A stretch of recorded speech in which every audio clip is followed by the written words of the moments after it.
What up? Can you feel me, son? You know what I'm saying? My man LT.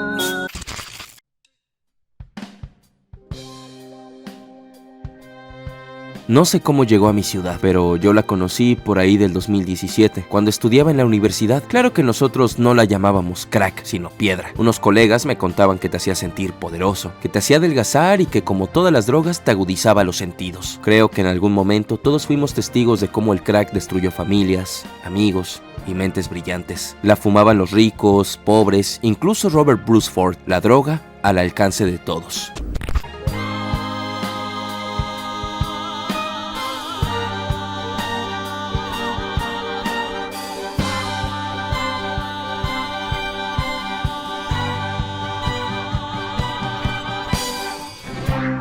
El National Drug Intelligence Center describe al crack de cocaína como un estimulante altamente adictivo y poderoso derivado de la cocaína en polvo mediante un sencillo proceso de conversión. Clorhidrato de cocaína y bicarbonato sódico, lo que provoca que se formen piedras y cuando se fuma, crujen al calentarse. El consumidor promedio compra su bolsa de piedras, aunque también es normal que algunos compren la coca y preparen ellos mismos su guacamayo, rocas, chulas, piedras, pops. La piedra se convierte en la vitamina del junkie. Esto debido a que provoca euforia, aumento de energía y disminuye la fatiga. Por eso no es raro que hayamos escuchado que traileros la consumen. El problema es lo que pasa después. Los usuarios del crack experimentan problemas respiratorios, como tos, falta de aire, trauma y sangrado pulmonar, además de la conducta agresiva y paranoide. El crack generó problemas sociales, destruyó generaciones y quién sabe si fue en nombre de la libertad o solo por erradicar a toda una comunidad.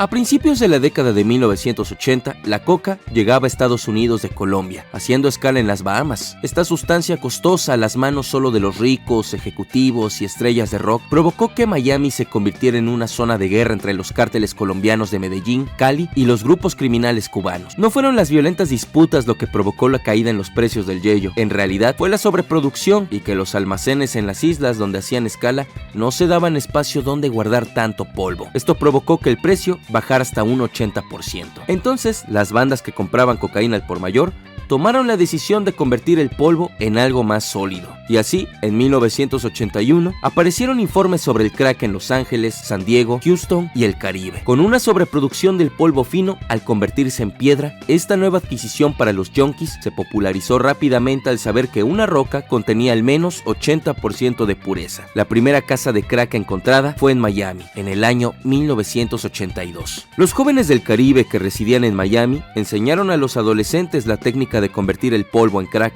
y poco a poco la epidemia empezó a llegar a otras ciudades importantes de los Estados Unidos, incluidas Nueva York, Detroit y Los Ángeles. Las autoridades no querían dar la atención a la epidemia porque en un principio esta solo estaba afectando a los afroamericanos y latinos. Pensaba que era algo que solo ocurría en los guetos. En la guerra contra las drogas, las autoridades centraban su atención en los colosales cárteles colombianos y poca importancia tenía combatir a las pandillas de Los Ángeles o Miami. Eso era problema de la policía local, al menos a principios de la década. ¿Alguna vez vieron esas series o películas sobre pandillas en Los Ángeles, Detroit, Chicago, etcétera, conformada por afroamericanos o latinos? En lo personal, me encantan, pero se olvidó el origen de esas pandillas. Por ejemplo, dos de las bandas de Los Ángeles, las dos más importantes, los Bloods y los Crips, tienen raíces bastante profundas. Los Crips son en realidad un efecto secundario de la resaca económica que vino después de la Segunda Guerra Mundial, que acentuó el desempleo y la pobreza en las comunidades afroamericanas que ya sufría la segregación racial. Los jóvenes afroamericanos no podían unirse a cosas como los Boy Scouts, y por aquella época, las bandas de blancos e italoamericanos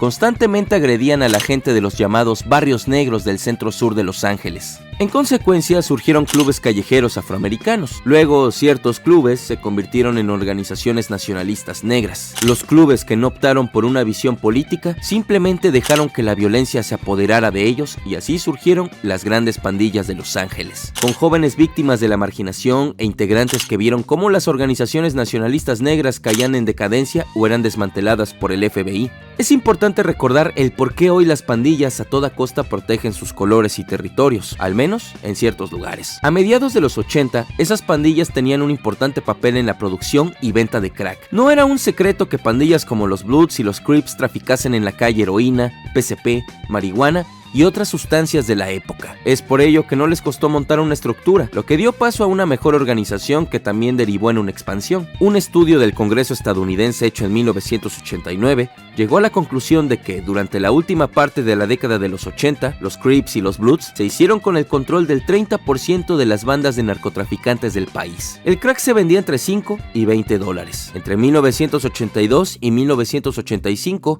el número de adictos aumentó en 1,6 millones de personas.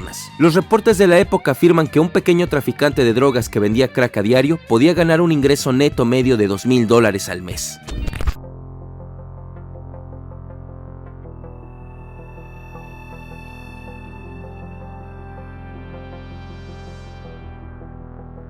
La cocaína no llegó por casualidad a los Estados Unidos. El crack tampoco llegó por arte de magia para diezmar a las comunidades negras. El gobierno de Estados Unidos tenía un enemigo más peligroso que interfería con el estilo de vida occidental: el comunismo. En Centroamérica, grupos de izquierda habían tomado el poder, lo que provocó la intervención de Estados Unidos de forma legal e ilegal. En Nicaragua, la CIA tenía su fe puesta en los contras que luchaban contra los sandinistas, pero las guerras no son baratas y necesitaban financiación. En Oriente Medio, la CIA vendía armas y en América vendía drogas. La red de drogas de la CIA consistía en cárteles de la cocaína de Colombia, el naciente cártel de Guadalajara y las pandillas de Los Ángeles. La agencia compraba o permitía la entrada de la cocaína al país para que fuera vendida a la población o a las pandillas de Los Ángeles por medio de intermediarios. Uno de ellos, el joven Ricky Donnell, quien convirtió la coca en piedra y la vendía al por mayor en Los Ángeles. Los registros judiciales de la época detallan que el dinero en efectivo que Ross pagó por la cocaína se utilizó luego para comprar armas y equipo para un ejército guerrillero llamado Fuerza Democrática Nicaragüense, el mayor de varios anticomunistas. El contacto de Ricky con la CIA era a través de Oscar Danilo Blandón Reyes, quien llevaba el dinero a Enrique Bermúdez, un jefe militar del FDN. Muchas pruebas de la época fueron ignoradas. Por ejemplo,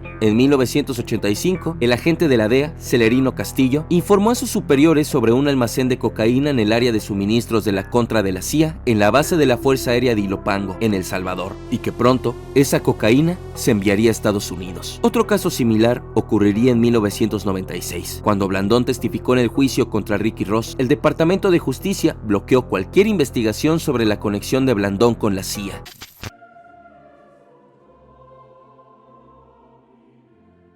El consumo de crack se volvió una obsesión que degeneró el estilo de vida de toda una generación. Los junkies vendían drogas, cometían delitos ocasionales y robaban a miembros de su familia para financiar su adicción. Los mercados clandestinos de crack empezaron a surgir. Estos eran puntos donde los blancos y personas de estatus socioeconómico que contrastaban con el empobrecido centro-sur de Los Ángeles podrían comprar sus piedras. El dinero que tanto necesitaban las comunidades empobrecidas llegó gracias al crack, proporcionando empleos ilegales a los habitantes de la zona. El crack y su economía clandestina no solo causó este efecto en Los Ángeles, también se extendió a Atlanta, Boston, Detroit, Kansas City, Nueva York, Newark, San Francisco, Seattle, San Luis, Dallas, Denver, Minneapolis y Phoenix. En cada ciudad que el crack tocó, no solo llegó la violencia de las pandillas o la brutalidad policíaca causada por el pánico moral, también llegó la violencia interpersonal, la duplicidad en las relaciones, el aumento de la prostitución, la negligencia, el abuso infantil y la disolución familiar. Esta epidemia terminó en 1989, pero la herida apenas estaba sanando. Entre 1984 y 1989, la tasa de homicidios de hombres negros de 14 a 17 años se duplicó,